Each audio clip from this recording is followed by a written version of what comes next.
Hello, this is a recap of an American series called Clickbait. Please don't forget to subscribe. Let's begin. The beginning of the episode shows us Andrea's birthday party. Her family has gathered to celebrate the occasion. Her son Nick, daughter Bea, along with her next wife Sophia, get Andrea a birthday present. Bea is disappointed to see that the present is a planter when she had asked Sophia to get a bread maker instead. She makes snarky comments to Sophia about her ideas being lame. Nick gets mad at her for disrespecting his wife and asks her to leave the party immediately. Bea impersonally leaves and goes to a club. She drinks a lot and dances wildly to forget what happened earlier. Sometime later, she in the club's bathroom, texting a man named Woody, who she matched on a dating app. She texts him to meet her, but accidentally drops her phone in the toilet. When she gets up to flash, in the following scene, she is in her apartment, putting her phone in rise so it would suck all the water and repair itself. The next day, she drives to the hospital where she works as a nurse. She is assisting a patient as he shows her interestingly videos online to keep himself distracted. In one of the videos, Bea's brother Nick is holding up a card says that I abuse a woman. He then holds up a different card that says at 5 million views, I die. He seems to be beaten and scared, as if someone is making him hold the sign. Bea is shocked and doesn't know what's going on. She rushes to the hospital's phone to call Nick, but the calls go straight to voicemail. She then calls Nick's wife Sophia, but she doesn't pick up either. Bea freaks out and rushes to Nick's work. She then asks his co-worker Matt about him. Matt claims that he hasn't seen him since the morning. Bea shows him the video, which worries Matt. So he asks his other co-worker Dawn if she saw Nick. The two find out that he missed his 8 o'clock meeting and hasn't been to work yet. Bea is now more worried than ever, so she rushes to the schools where Sophia teaches. She barges inside even when the guards warn her not to. Sophia gets rid of the guard and watches the video herself. She is as shocked as Bea to watch it. According to her, Nick left for work as usual in the morning, so the video makes no sense. The two then go to the police to file a missing report. On their way, the views Nick's video reaches 9,000 and they proceed to increase rapidly. The case is handled by a police detective named Roshan. The detective asks them several questions about Nick and focus on the part about him assaulting women. Sophia claims Leon answers all his questions, but Bea gets annoyed. She and Roshan seem to know each other, but do not act on the fact. Sophia gets a call from her older son Ethan and goes back home to them. The boys are distressed to see the video of their father. Ethan is on his tablet trying to access the Find Me Fam app, which might show where Nick is. However, the app can't find his location because his phone is turned off. The video has reached 300,000 views in just some hours, and everyone in the comments calling Nick a monster. Sophia tells the kids to not watch the video anymore and stop going to school for the time being. Bea returns back to her apartment to see that her phone is finally working. She finds a voicemail from Nick in which he apologizes for their fights the previous day and says there are things he needs to talk about with her. Bea plays the voicemail in repeat while driving to her mother Andrea's house. She asks Andrea if she has talked to Nick that day, but Andrea says she hasn't. Bea opts not to tell her about the situation, so she wouldn't worry. Just then, she gets a text from Sophia asking her to come to the police station immediately. There, the two find out that another video of Nick has been uploaded to the website. In this one, he holds a card that says, I killed a woman. Since the case has turned to homicide, Detective Roshan's competitive colleague, Detective Zach, is added to investigate the case. After watching the video, Bea immediately recognizes that the first two signs were his Nick's handwriting. The third one is not. Luca believes that the video might be a confusion and asks the woman if Nick is known to be violent. An urged Sophia tells him that Nick wouldn't hurt anyone, man or woman. Bea also retaliates saying Nick is the victim and the detective should do something before the video reaches 5 million views. When Sophia and Bea come out of the police station, Bea shows Sophia the voicemail she received and asks her if she should show it to the police. But Sophia wants to keep the men on the low because Nick sounds apologetic on it, which wouldn't help their case as the police already suspect him to be a murderer. As they they talk, Sophia gets a call from a journalist who wants to interview her. The two get more nervous because of the call. The video now has over 1.5 million views. A nervous Pia goes to her computer genius friend Vince and asks him to somehow find his next location. Vince says that finding out next location is beyond his reach, but he has created a support where people from around the world are investigating Nick's case and helping to look for him. Pia doesn't believe that a mirror website can find her brother, but appreciates the help anyway. After that, she makes way to Nick's house and is approached by a reporter outside. Pia yells at her to stay out of the private property and goes inside. At disappointment, Andrea confronts her for keeping Nick disappearing for her. She apologizes and checks up on Nick's son Ethan, who seems to be calm and playing games at the time of crisis. When Pia goes back to her apartment, the video has made the news because of its popularity. Suddenly, her hacker friend Vince arrives with important information. The people in the support have found out that the video was taken in a specific kind of delivery van by analyzing the symbols in the background. Pia thanks Vince and takes the proof to the police. They begin to look for the specific van through the traffic cameras, while Pia waits outside, accompanied by Nick's co-worker Matt. After a while, she refreshes the website and sees that the views have reached 5 million. Just then, Roshan and the officer come outside, claiming that they have found the van. Everyone quickly rushes to the location with a SWAT team, only to find that the van is empty. They search around the area but find nothing. At last, the police conclude that Nick was not in the van. Back at the police station, Luca assigns text to all the officers involved in the case, but exclude Roshan because he is not from the homicide department and his services are no longer needed. When Roshan tries to retaliate, Luca asks him to accompany Sophia to her home. Outside her house, Sophia is mobbed by the reporters. Roshan escorts her inside to see that the house is being investigated for evidence. Several police officers spread around looking for anything significant clues that they can find. The kid asks Sophia if Nick has been found and she assures them he will be back soon. Just then, Luca arrives at the house and seizes all the family members' phones so they can extract data that can potentially help them with the case. The family is skeptical about the procedure, saying that they are being treated as suspects. Everyone hands their phone except for Pia, who says that hers at her apartment because it's broken. Amidst the search, Pia goes out to smoke. Roshan follows her behind for a chat. As the two talk, we find out that they have been chatting with each other through a dating app for a long time. In fact, before Pia's phone dropped in the toilet, she was planning to meet Roshan. She asks him to keep her in the loop with anything that happens with the case. Roshan reveals he has been removed from it because he is from the missing person department. He suggests Pia requests the sergeant to put him on the case and Pia agrees. Later, Roshan is searching the house on his own when he sees Ethan in his room with a tablet. Ethan says that it was his father's old tablet that no one uses anymore. Roshan still asks for it to see if it has something important, but Ethan insists he needs it to monitor the search. He explains that Nick's case has grown so popular that people have establishment an app called Geonicking dedicated to his search. In the app, people go around areas in the city where Nick can potentially be found and search for him. The areas that have already been searched are marked off the map in red. This piques Roshan's interest and he takes the tablet for himself. He then goes to the police station and shows the app to the sergeant, but she's not in the favor of involving the civilians in the search. Roshan also shows her the text messages that were extracted from Ethan's phone where he talks about a big fight between his parents. When Roshan walks outside for the sergeant's office, Detective Luca condescendingly asks him to go home. Roshan then makes his way to a site that hasn't been searched through geonicking and finds two teenagers searching for Nick's body. With no progress, Roshan visits the mosque and then his home. His parents had seen him in the news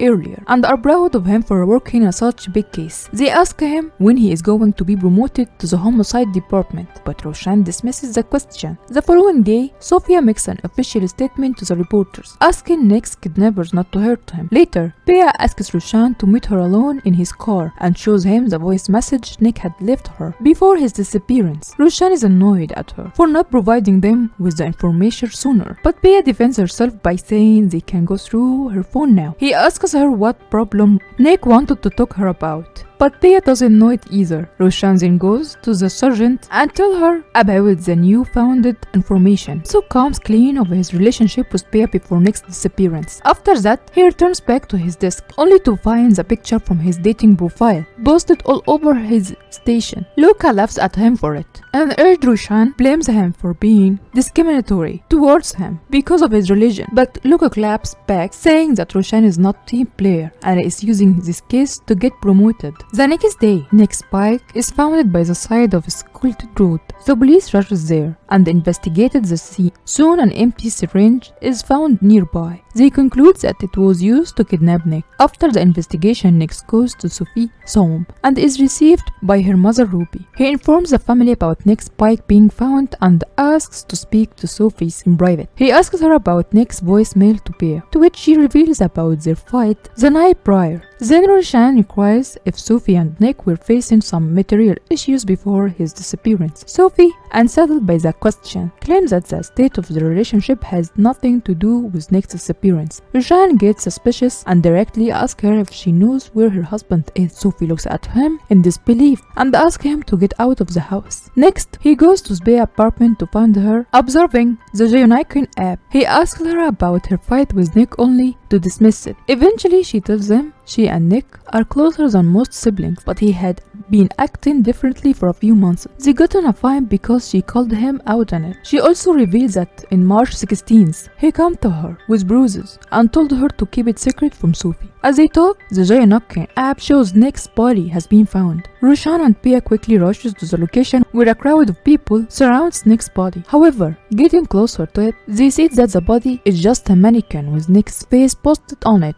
as a joke. After the accident, Roshan drops Bea off at her apartment where Nick's co-worker Matt is waiting for her outside. She and Matt go inside as Roshan drives away. At night, the detective uses the Find My app to look where Nick was on 16th March. He finds out he was at a bar and visits the owner the following day. While watching the CCTV footage, he sees that Nick had gotten into a fight with unknown men that day. Later, he calls Bea to the police station and shows her the video of the fight. Bea sighs of relief that they finally have a lead and thanks Roshan for working hard on the case. After Bea leaves, Roshan presents his idea about the Geonicon to Luca, who dismisses him at first but agrees to go on a search anyway. They reach the woods by an abandoned roads where Roshan finally finds Nick's decayed dead body in nearby river. In the following scene, we see Roshan walks up to Bea in her apartment and informs her of the dead body being found. Even though Bea had anticipated this, she breaks down crying on the floor, mourning her brother's death. The next day, Roshan is welcomed into the police station with applause. The sergeant promotes him to the homicide department, and even Luca prizes him for his good work. He then helps his co-worker to go through Sophie's socials. While working, Roshan notices a picture of Sophie with a man who looks like the guy Nick got into a fight with at the bar. A surprise, Roshan rechecks and confirms that it is the same man. In the following scene, we see Sophie at the police station. Roshan officially informs of her husband's death. She freezes on hearing the news and asks the detective how he died. Luca reveals that he had trauma, but the reason hasn't been confirmed yet. She sheds a single tear and asks them who was responsible. Luca then shows her the footage of Nick's fight with the man and asks Sophie if she knew him. To their surprise, she lies and says she doesn't. Then she's showing a picture of them together. Sophie finally admits that the man is her former colleague named Curtis. She claims they are just friends and co-workers, but after her first lie, the detective finds it hard to believe. Later, she returns home and sits all of her family down. She finally reveals to the kids that their father is not returning home. All of them burst into tears, grieving Nick's death. Then we see Bea at the police station demanding Roshan to let her see her brother's body. However, she's not allowed to see him until the post-mortem. Back in the house, Sophie tells her mother that she was inquired about Kurtz by the police, when she reveals that she referred to him as just a friend. Her mother looks at her in disbelief. It is clear that something was going on between the two. Sophie cries, saying that if Curtis is the one who killed Nick, it will be her fault.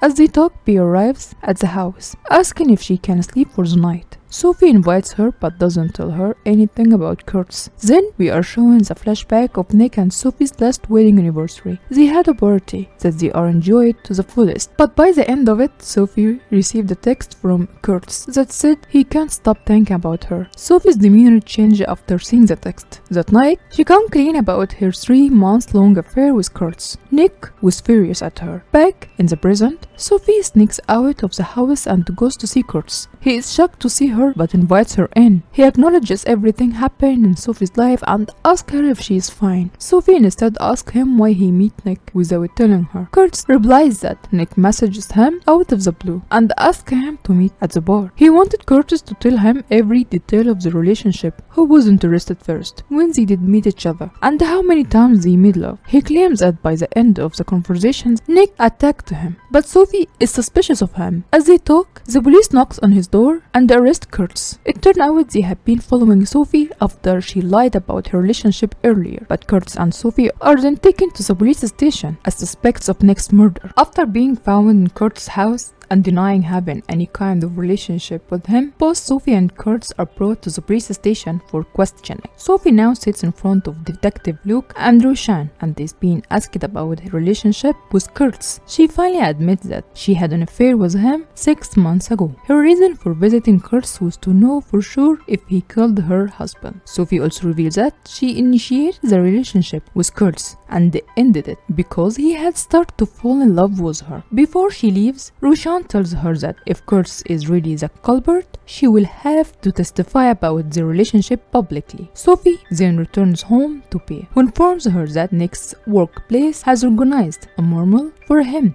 The next morning, everyone is in the living room when Ethan sees a video of Kurtz being arrested. Sophia tries to stop them from watching it, but Bea insists they do. Ethan recognizes Kurtz as his school teacher, but is confused why he would be arrested. Bea realizes that Kurtz's arrest has to do something with Sophie. She takes her aside and asks her if she was at the police station last night. It is finally revealed to Bea that Kurtz and Sophie were having an affair, and urged Bea reminds Sophie that if Kurtz is the one who killed Nick, it will all be her fault. As Bea barks out of the room, we see Ethan has been listening to their conversation all along without saying anything. He takes his skateboard and goes out, in spite of Sophia asking him to stay home. She goes out to look for him, but is mooted by the reporters again. She somehow manages to get past them and goes to the park he usually skateboards in. Sophia doesn't find Ethan there, but she notices a woman nearby watching her. She had seen her earlier at their house as well. Sophie calls the woman out for following her. The nervous lady introduced herself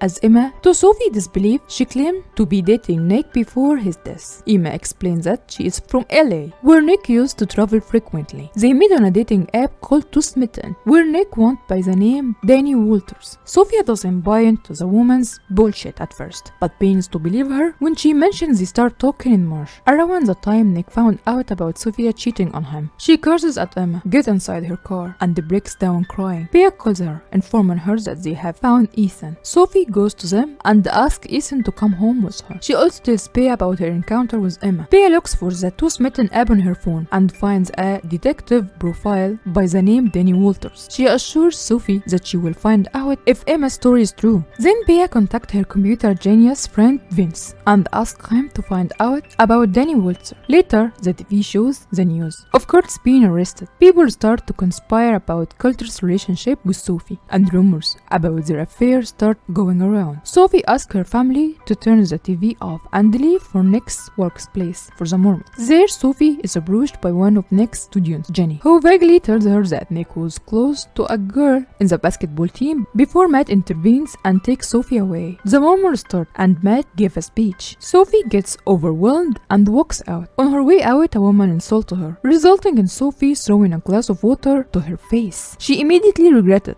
and cries as the other escort her out. At night, Pia shows her a picture from Danny's deactivated profile and confirms that it was in fact Nick's. He had been cheating on Sophie for 2 years. A heartbroken Sophie cries while holding her husband's picture. In the following scene, we are showing Emma and Nick together on a bed. Few days before his disappearance, she received flowers and balloons from Nick while at work. The day he disappeared, she found out while she was at gym. Emma already knows Nick was married, but he had promised to divorce Sophie after Ethan graduated high school. Emma followed Nick's case closely and wanted to be around people he knew to grieve his death, so she flew to Auckland. Strangely though, she claimed to be Nick's fiancé to get a bereavement discount for the flight. That day, when she met Sophie, she had come to her home to tell her about the affair. While waiting outside Sophie's house, a reporter named Ben Park gives her his card, assuming she is a reporter as well. After her encounter with Sophie, Emma comes back to her hotel room and hallucinates Nick sitting beside her on the bed. Emma seems to be losing her mind over him. The next day, she meets Detective Roshan and tells him whatever she knows about Nick in hopes of helping the case. She then goes to Nick's work and happens to meet Matt.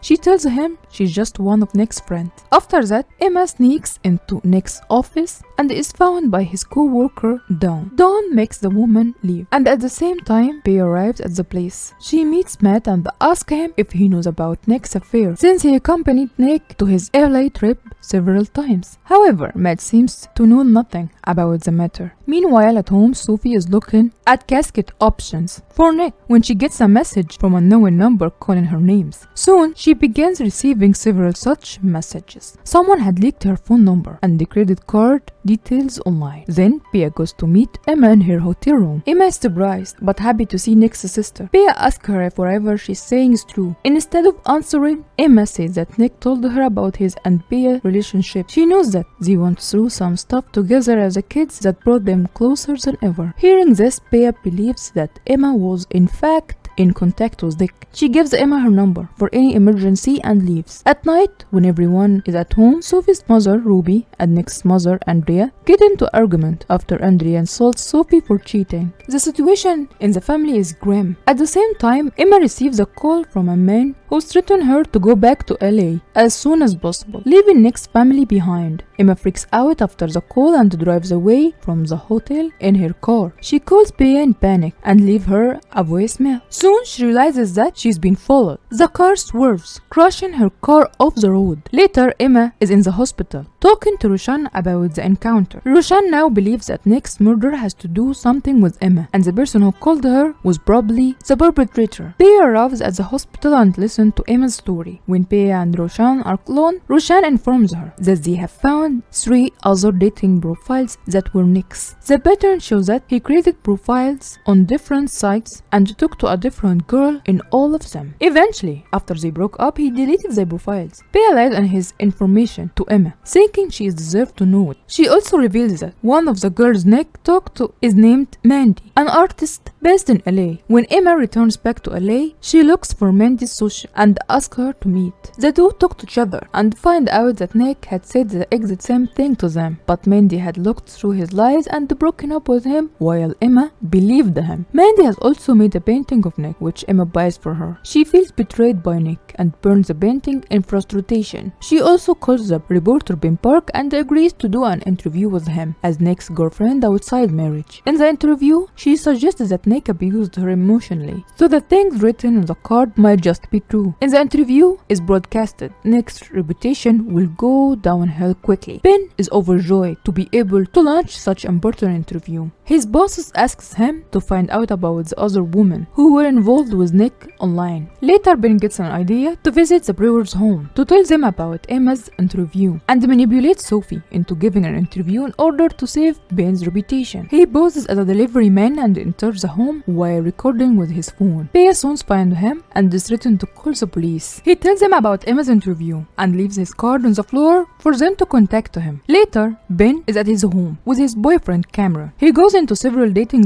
apps to look for more of Nick's profiles, if there are any. Cameron helps him to search for the profiles. Meanwhile, Bea calls Roshan home and tells him about Emma's interview, only to be told that the police can't do anything because Emma didn't break the law by talking to the reporters. In fact, since the perpetrator doesn't want Emma to come forward with her story, the interview might help them catch him in case he makes a wrong move. Bea is angry to know that the police are treating her brother's reputation as a collateral damage. At night, Ben is on the internet looking up comments on Nick's posts. One comment in particular catches his attention. The comment is written by a girl named Jenny, who approached Sophie during the murmur. She fights the people who defend Nick, calling his supporters losers. The very next day, Ben goes to meet her and asks her if she had fought with Nick. Jenny hesitantly tells him to talk to another team member named Tara Wilson. Jenny had heard Nick fighting with Tara over something a while back. After talking to Jenny, Ben goes to a restaurant to where Tara waitresses and asks her about Ben. However, Tara dismisses them, saying that it's nothing important. When Ben returns to the office later, he is surprised to find out that Sophie has agreed to do an interview with them before they broadcast Emma's interview, so the narrative could change a little. However, Ben's boss removes him from the case for trespassing the brother's home and puts another employee in the interview. Distressed at the fact, Ben returns home only to find that Cameron has somehow managed to find out of Nick's dating profile that had been unknown until then. Nick's name is Jeremy on the app. They have the profile, but they have to gain access to it somehow. Cameron suggests they pay someone to hack it. On the dark web, the two manage to get access to his personal information, including the number of messages he has sent to women. They see that most messages have been sent to a woman named Maggie from Sacramento. While trying to look for the girl online, they do not find her socials, but they are able to find a bookstore in her profile picture. Without wasting much time, the two drive to Sacramento the following day. The bookstore manager reveals that Maggie is actually a cat. When showing the picture from the profile, he recognizes the woman as Sarah Burton, a woman who killed herself 4 months ago. The couple is shocked to hear the information. They go through Sarah's socials and find out where her brother Simon lives. Cameron suggests they just hand the information to the police, but Ben is excited to do the research on his own. Cameron is still skeptical about the plan, but drives Ben to Simon's house anyway. He stays outside in the car as Ben goes in to talk to him. Ben knocks on the apartment door, but no one answers. But he doesn't give up and looks under the doormat to find the key. He sneaks into Simon's apartment and snoops around for any clues that relates to Sarah. He finds a box under the bed which has Sarah's stuff inside, including her phone. Meanwhile, Cameron sees Simon getting inside the apartment building and calls Ben to alert him. Simon comes inside the apartment and starts to smoke as Ben sneaks out behind him. Cameron hears a noise and chases after Ben, but Ben and Cameron manage to get away before the man can catch them. Cameron is furious at Ben for treating the case as a game and doing illegal things, so Ben doesn't tell him about the phone he stole. At night, Ben retrieves data from Sarah's phone and successfully finds the messages between her and Nick. In the messages, Sarah seems to be in a severely bad mental condition. She even threatened Nick that she will kill herself, but Nick is nonchalant to her problems. Ben realizes that Sarah killed herself because Nick. The following day, he brings all the evidence to his boss and asks her to let him interview Sophie. Meanwhile, Sophie is nervous about the interview. Bea comforts her and tells her that it will be fine. Sophie's attorney helps her with the answer to the question she will potentially be asked while they drive to the interview. At the same time, Ben is also preparing for it. For the first few minutes, the interview goes as planned. Ben asks her several questions about her affair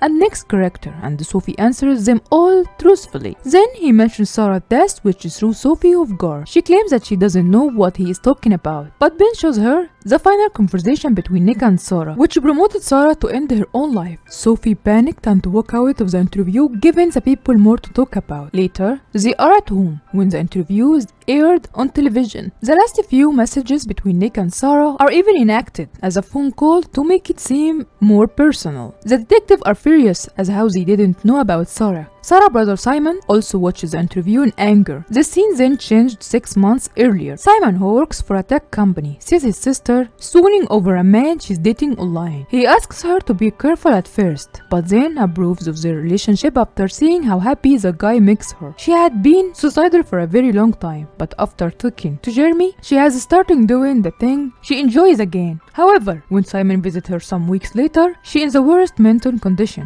she has ever been in.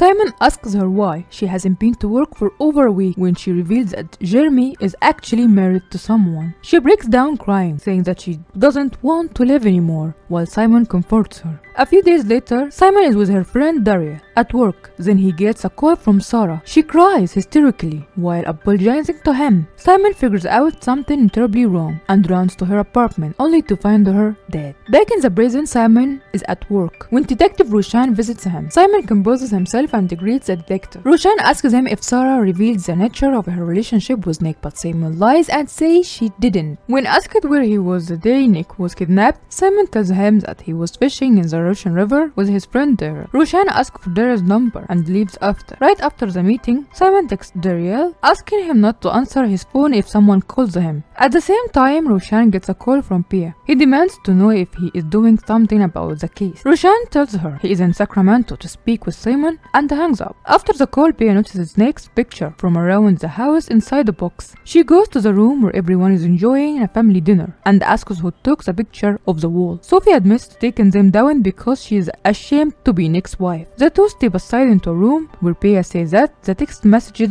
didn't sound like Nick wrote them. However, Sophie claims it will be easier if they accept the fact and move on. Pia takes the last picture of the wall and goes to her house. Meanwhile, back in Sacramento, Simon calls Daryl to his apartment and teaches him what he should say while being interrogated. Daryl freaks out and talks about turning Simon in. At last, Simon threatens Daryl to go with the story, clearly hiding something. Sarah's brother Simon and his friend Daryl are hiding something about Nick's case from the police. When Detective Roshan informs Pia about him being in Sacramento to meet Simon, Pia drives there as well. On her way, she is looking at Simon's socials and sees he has posted a picture of him and Daryl the day Nick was kidnapped. She goes to the motel Roshan is staying in and meets him. Pia points out the picture Simon posted and claims that it could be fake because the rest of Simon's feed it's only politics. Roshan says he notices that himself but doesn't react much. Pia asks him what they should do now and moves forward to Roshan. They make out, but Roshan stops her midway, saying that this could lead to being taken off the case. Meanwhile, Simon is packing his luggage hurriedly to run away from the city. As he backs, the box with Sarah's belongings catch his eyes. He brings it out and reminisces about his sister. The scene changed to 3 months prior when Simon is devastated after Sarah's death. He has seen the last text messages exchanged between Sarah and Jeremy and blames the man for killing his sister. He reads his sister's journal where she has written everything that Jeremy has ever told her. From the journal, Simon and Daryl find out the couple plan to meet at an Oakland next game. From this information, they figure out Jeremy is actually Nick and are able to get his addresses and the personal information. The morning Nick got abducted, Simon and Daryl waited for him on his daily routes to work. A nervous Simon sedated him forcefully and took him inside the van. Back in the present, Simon is about to leave the city when he is approached by Roshan and a police officer. They want him to come to the police to get his official statement. Simon obliges and gets inside his own car while the officer gets in the police vehicle. But before they can leave, Simon gets out of the car and run away. Roshan follows him behind and chase ensues between the two. At the same time, Pia goes to Simon's apartment building and sees Daryl trying to run away. He recognizes her and asks her what she is doing there. Pia sees a gun on the man and stays quiet. Daryl tries to abduct her, but she managed to strike him with her keys and escape. Simon, on the other hand, is eventually caught while being arrested. He thinks of the events that happened after they abduct Nick. The scene cuts to 11 days prior. Nick is kept in a van with his hand tied. After he regains consciousness, he asks the abductors why he is here. Daryl angrily tells him about Sarah, but Nick claims he doesn't know her. When he asks what happened to Sarah, an urged Simon hits him in the face. They make him write, "I abuse women, and at 5 million views I die," on the paper, and you videotape it. Simon uploaded on the internet, saying that Nick's life is only officially over. Daryl, however, is still not satisfied. He writes, "I killed a woman," on the third paper and makes Nick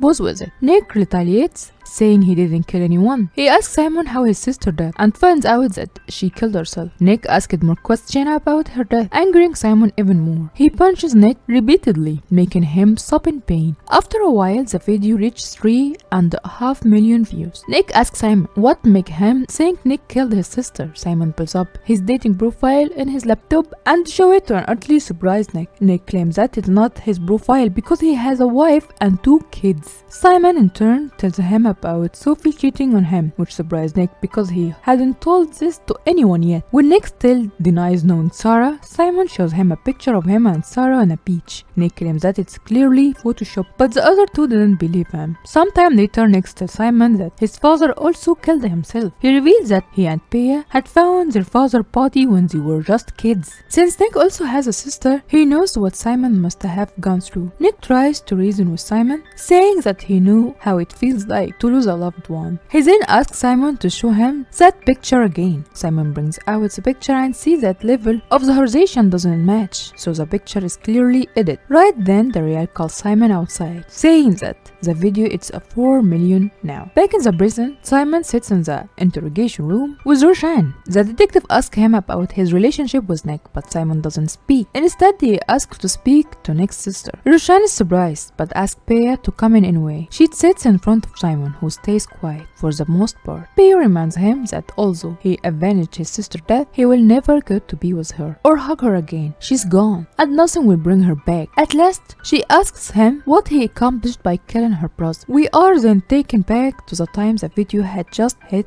5 million views. Simon and Daryl are outside the van. An excited Daryl hands Simon a gun, saying that it's now show time. Daryl opens the van's door, but instantly attacked by Nick, who has freed himself. Daryl asks Simon to shoot Nick, but he doesn't. Nick runs away, but is still followed by Simon. He soon finds Nick and holds him at a gunpoint. Nick explains that whoever did this had access to his family's photos, his life, and his marriage. He knew who it is because he had only told one person about his wife's affair. Nick promises to find the person who drove Sarah to death and begs Simon to leave him. At last, Simon lets him go, revealing that he in fact didn't kill Nick. Simon apologizes to Pia and tells her that he left Nick go. Roshan, however, doesn't believe him. In the following scene, we see Nick's son, Ethan, texting someone named Allison about the murder being found. He thanks her for being there for him all this time. The next day, the Brewer's sons return to school for the first time since Nick's disappearance. It is easier for them because Sophie teaches at the same school.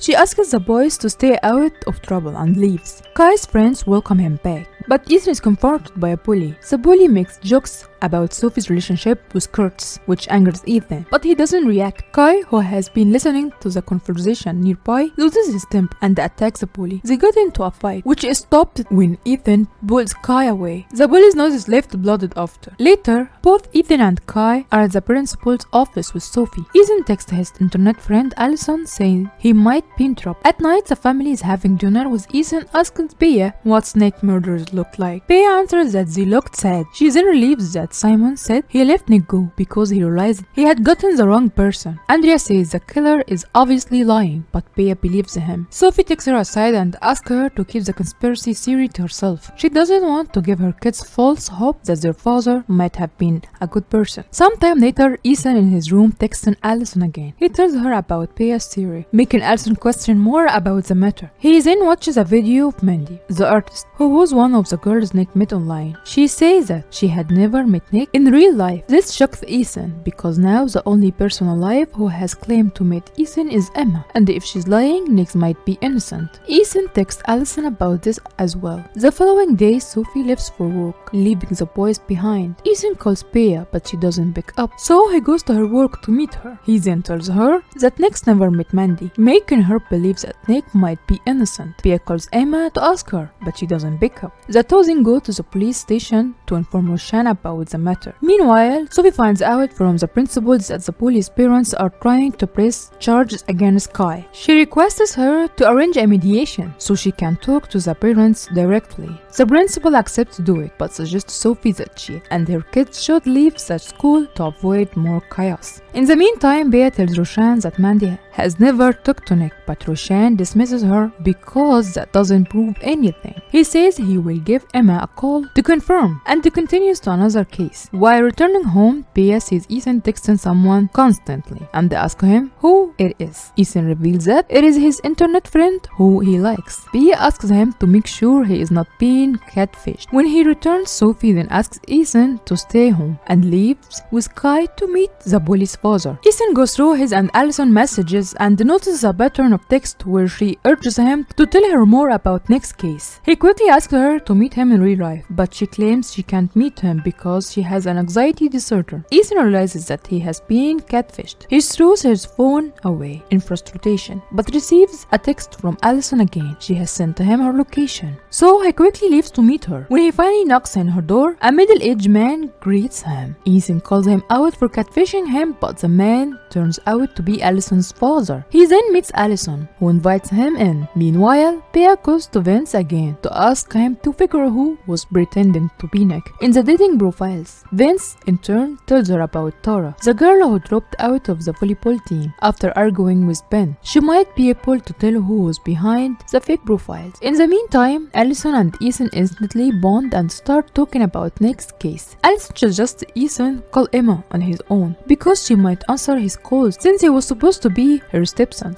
The two gets her social media profile and video call her. To their surprise, she picks up the call. Ethan greets her and directly asks her if she has met his dad. At first, Emma says that they were in love but nervously admits she never met him. Allison videos the conversation after the call. Allison tells him that if she gets the picture that fake Nick sent to Emma, she can use the metadata to find where they were sent from. Ethan promises to ask Emma for the picture and leaves. Bea, on the other hand, goes to meet her, who tells her that she and Nick were fighting because he didn't want her to leave the volleyball team. It turned out that Nick's co-worker Matt and Tara had an affair. When she ended the relationship, Matt uploaded her nudes on the internet. Nick was helping her through the situation and not abusing her. Bea is beyond surprised to hear this. She realizes that Nick is the one who made those fake dating profiles and rushes to his work to confirm. She barges into his office and asks another co-worker, Dawn, to unlock Matt's computer, which she reluctantly does. At first, she finds Tara's picture. Then she sees every picture used in Nick's dating profile on Matt's computer. She is now sure that Matt is the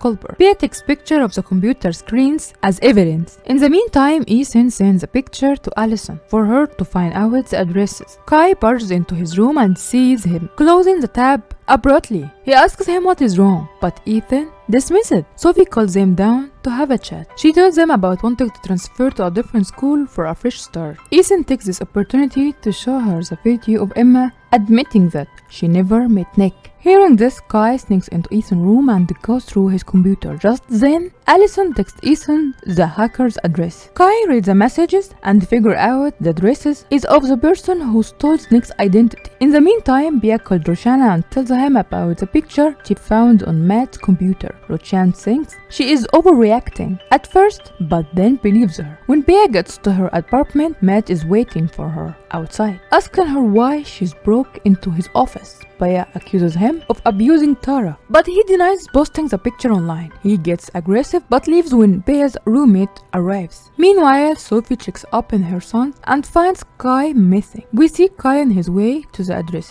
that Allison had sent Ethan. He wants to take revenge on the person who faking being his dad, and even has a baseball bat with him. Back home, Ethan checks the Find My Fam app and sees Kai has turned his phone off. Sophie gets worried by the second and calls Bea. Just then, Ethan notices Allison's last text and figures where Kai must have gone. The scene changed to Nick's very first day at work. Meg takes him in and introduces Nick to the administration manager, Dawn Gleed. Back in the present, Kai finally reaches the address and knocks on the door. Dawn opens the door and invites him in. She and her husband Ed share an knowing look while telling the boy to make himself home. Bea and Sophie make their way to the addresses in their own cars. Roshan is informed of the station as well. Kai now sits with the old couple in their dining room. He asks them about the catfish, but Dawn jokingly says they used to have a goldfish. Kai feels uncomfortable and says He wants to return home. Instead of answering the boy, Dawn asks Kai if his mother knows where he is. Kai lies and says he told everyone before coming here. Ed offers to drive him home and goes to his room to get the car key. Dawn follows him behind, nervously, saying that Sophie might have already called the police. After that, Ed brings out a gun, blaming Dawn for getting them into the mess. We are taken back to Nick's first day at work again. Dawn helps him set up his computer,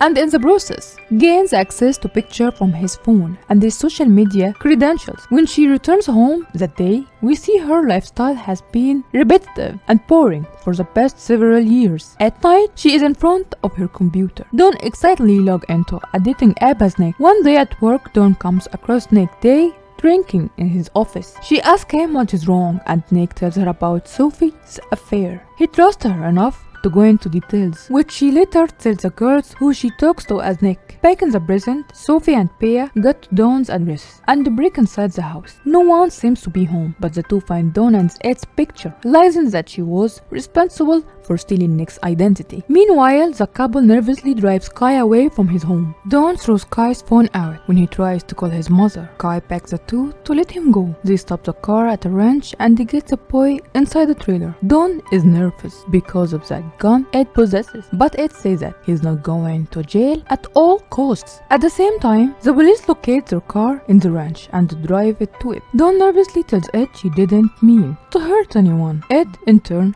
asks her if she was in love with the woman she talked to as Nick, but Dawn says she was just lonely and wanted to live a few moments as a young person like Nick. A flashback shows Dawn using a voice-changing app to talk to Emma on the phone. She tells her how much she loves her as Nick. That night, she mistakenly leaves her laptop open and her messages are revealed to Ed. He is furious at her for stealing someone's identity to do something so childish. Dawn begs for forgiveness, but Ed walks away. Right then, Sarah sends her the text threatening her to take her own life and urges Dawn text back that she doesn't care, driving Sarah to actually kill herself. When Simon let Nick go that day, he ran to Dawn's home directly because he knew she was the only one who had access to his photos and the one person who he had told about Sophie's affair. Nick confronts Dawn for stealing his identity and asks her to come to him to the police. Just then, Ed from behind Nick hits him on the head with a hammer, killing him instantly. Back in the trailer, Kai manages to break the glass windows and escape. The couple runs after him. After they leave, the police arrive at the trailer. They spread out looking for the couple and the kid. The police finally find Dawn and arrest her. She claims that her husband has Kai and begs the police to let her see Ed because only she can stop him. They soon find Ed holding Kai at a gunpoint. Dawn apologizes and lovingly asks her husband to let the child go. He does as she says, and Kai finally gets to Sophie. Ed stops and points his gun at the police, accusing them to shoot him dead. Dawn hugs her husband, limp body, on the ground, but is soon dragged away by the police. Roshan finally drives the Brewer family back home. Then we see Sophie put back Nick's picture in the house again, knowing that her husband was the person she knew and loved. The scene cuts to the next funeral. Roshan tells Pia that Tara has decided to press charges against Matt. Sophie stands at the entrance of the funeral feeling